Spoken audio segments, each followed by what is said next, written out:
Okay, chess players, today we're going to be taking a look at opposite-colored bishop endgames. And I know what you're thinking. Opposite-colored bishop endgames, they're always a draw. Well, no, they're not. And actually, some opposite-colored bishop endgames can be very complicated. A lot of opposite-colored bishop endgames can be borderline. And it's very important to understand which opposite-colored bishop endgames are draws, which ones are wins, and how to play for those wins and how to play for those draws. Anyways, if you like content like this and you want to see more of it, please hit that subscribe button and click on your notification icon. So, opposite colored bishop endgames have a huge tendency to just be equal. Like if you have the same number of pawns and the pawn structure is symmetrical, yes, a lot of those positions are equal. Of course, that's also true in a lot of other endgames, where you have the same material. But even if you're up a pawn and all other things are equal, it's very, very difficult to win sometimes with opposite colored bishop endgames. But there's a ton of opposite colored bishop endgames that are extremely borderline. This is one of them. This position is extremely borderline. It's not clear if black has enough to win. It's not clear if white has enough to draw. As a matter of fact, even after looking at this with an engine, I'm not sure if this is a draw or a win.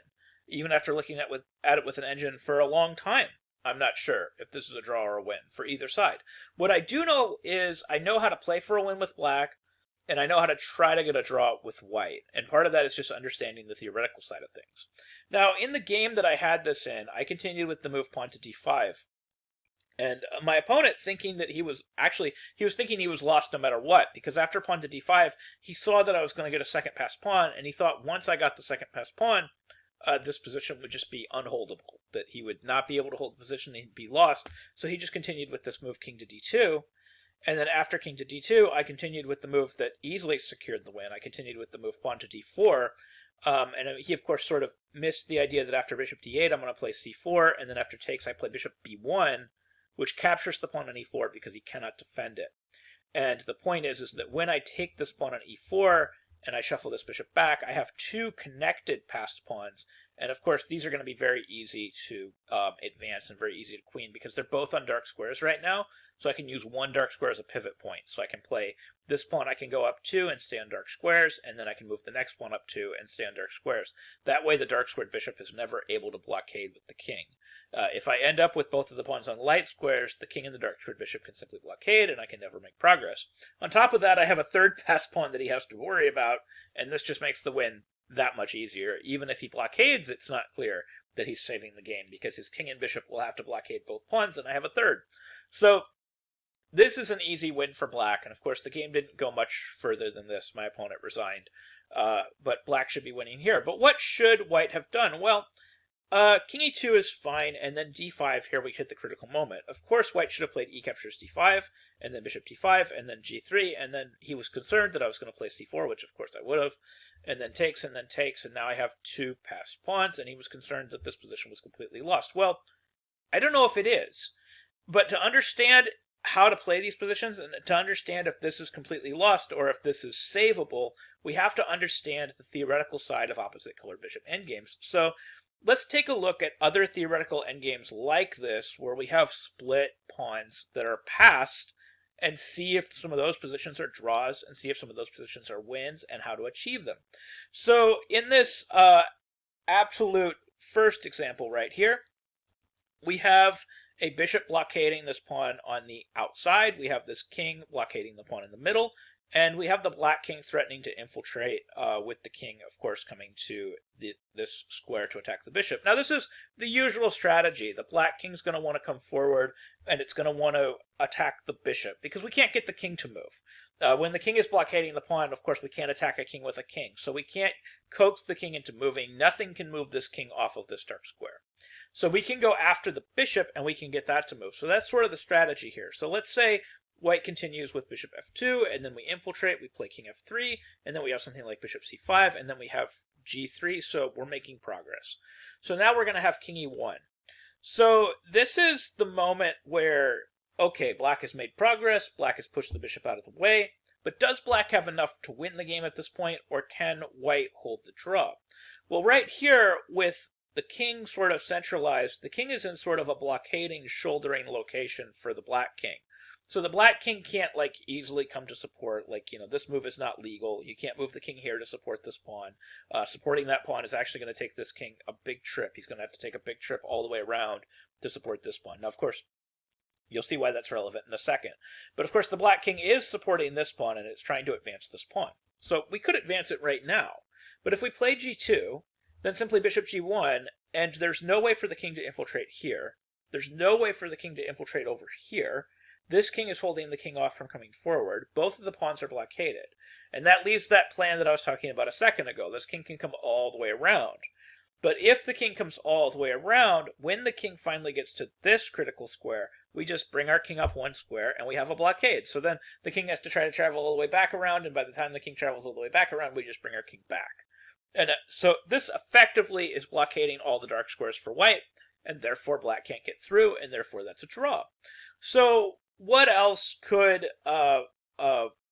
black try other than pawn to g2? Well, black could of course try king g2.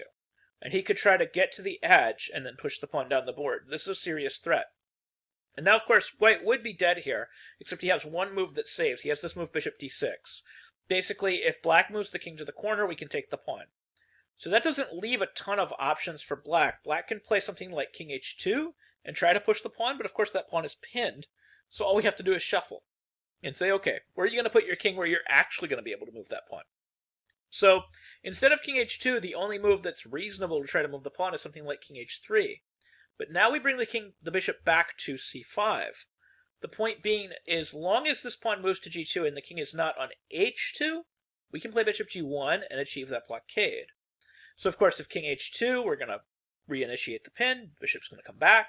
But if pawn to g2, we simply reinitiate that blockade, and we have the exact same blockading scenario we had a move ago, where the only way that black can make progress, since he can't go through here, is to go all the way around. And of course, once the king goes all the way around, we play king g2, we have our blockade, we have a draw. So you might be going, okay, see, opposite color bishops are always a draw. Two passed pawns.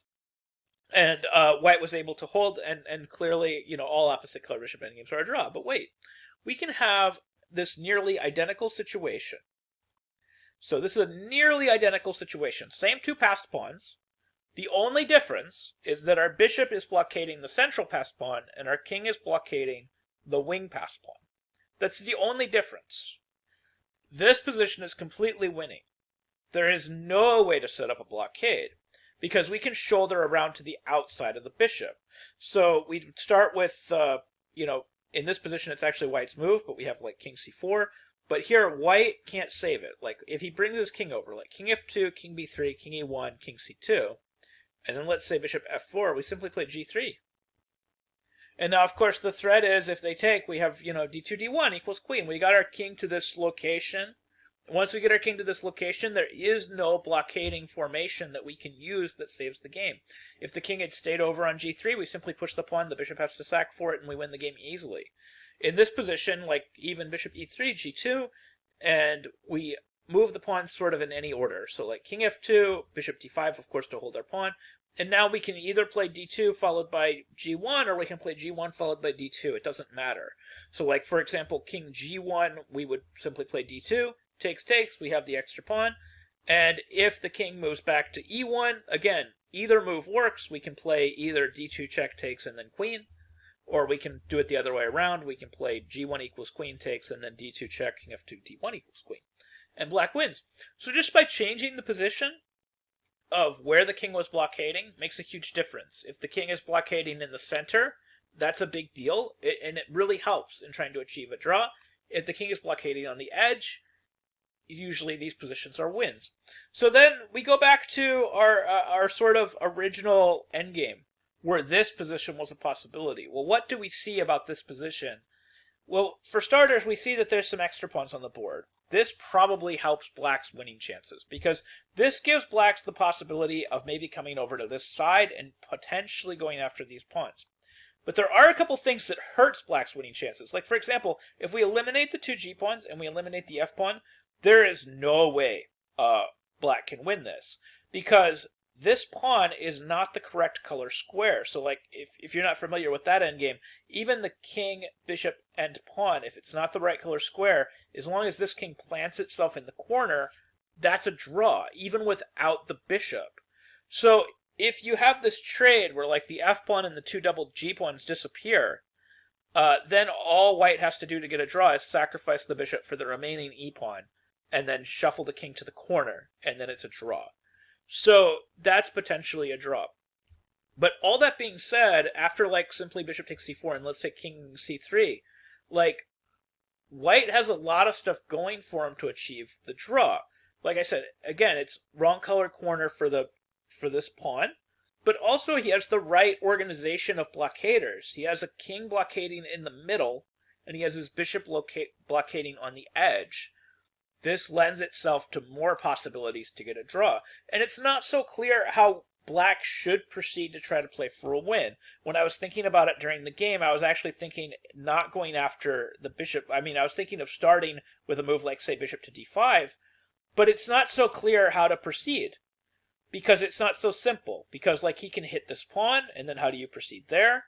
Do you try to just bring your king over and go for this? In which case, if you do all of that, can he just hold it? Can he just bring something over there and hold everything, and then you're not making progress? Or do we go this direction and try to push here, but if we do that, then potentially this e-pawn and g-pawn could fall apart. So, like, you know, if I play king b5, we have bishop c3 hitting that pawn, f6, g5. It's not so simple. So I was not sure if this was a draw or if this was winning for black. But I do know that this was white's best chance to try to get a draw. He's got every possibility to get a draw here. The split pawns are not necessarily a win for black, especially when the king is blockading in the middle, and especially when this is the wrong color for the bishop. So anyways, I hope you found this video helpful. I hope you learned something new about chess, and I hope this helps you play these types of endgames in the future so you know how to play for your draws and you know how to avoid situations where you know that you're going to be completely lost. And hopefully this helps you play these positions a little bit more accurately if you have them in the future. Anyways, thank you very much for watching.